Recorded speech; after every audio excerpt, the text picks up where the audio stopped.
गरीब असू देत नाही तर श्रीमंत असू देत, आपण काही कर्म करतोय ना, तर काही कर्म असे असतात की त्याचा हिशोब आपल्याला इथंच द्यावा लागतो.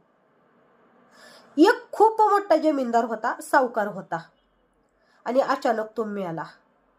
आता मेल्यानंतर त्याची मुलगी ती म्हणली त्यांच्या गळ्यामध्ये साखळी आहे ती काढून घ्या. त्याला भिंतीला बसवलेलं होतं ना, मग साखळी काढून घ्या. पोरांनी सांगितलं माझ्या बापाच्या बोटामध्ये अंगठे आहेत ते काढून घ्या. मग त्यांनी ती सगळे काढून घेतले. सावकाराला अशाला असं केलं. म्हणजे इतकं इतकं सुद्धा सोनं त्याच्या अंगावर ठेवलं नाही.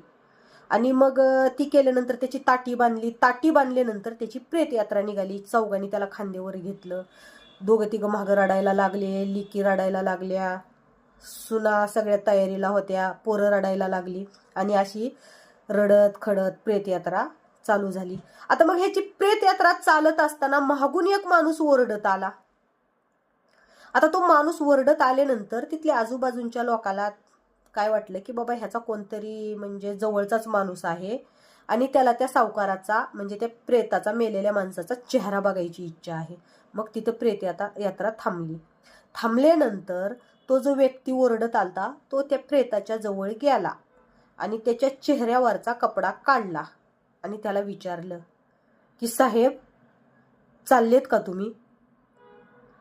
मला सांगा, काय सोबत घेऊन चाललेत साहेब? की जे तुम्ही माझ्या जमिनीचे पेपर व्याजामध्ये लुबाडून आणले होते, का ती माझी जमीन जी तुम्ही व्याजामध्ये लुबाडली होती?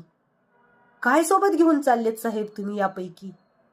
अहो, तुम्ही माझी जमीन, जायदाद, घरदार सगळं व्याजात लुबाडलं हो. माझा पूर्ण परिवार रस्त्यावर आला. माझ्या बायको लेकरांवर उपासमारीची वेळ आली. आणि ज्या जमिनीच्या तुकडेमुळं, ज्या पेपरमुळं आमच्यावर ही वेळ आली, ह्यापैकी तुम्ही काय सोबत घेऊन चाललेत साहेब? मला सांगा, हे जे सगळं दृश्य होतं, हे दृश्य तिथं जमलेले सगळे लोक त्या सावकाराचे मुलं बघत होते.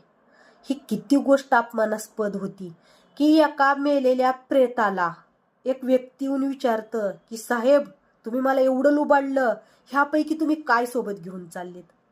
ह्याच्यासारखी वाईट गोष्ट किंवा वाईट कर्म आपल्या आयुष्यात कोणतं असतं का?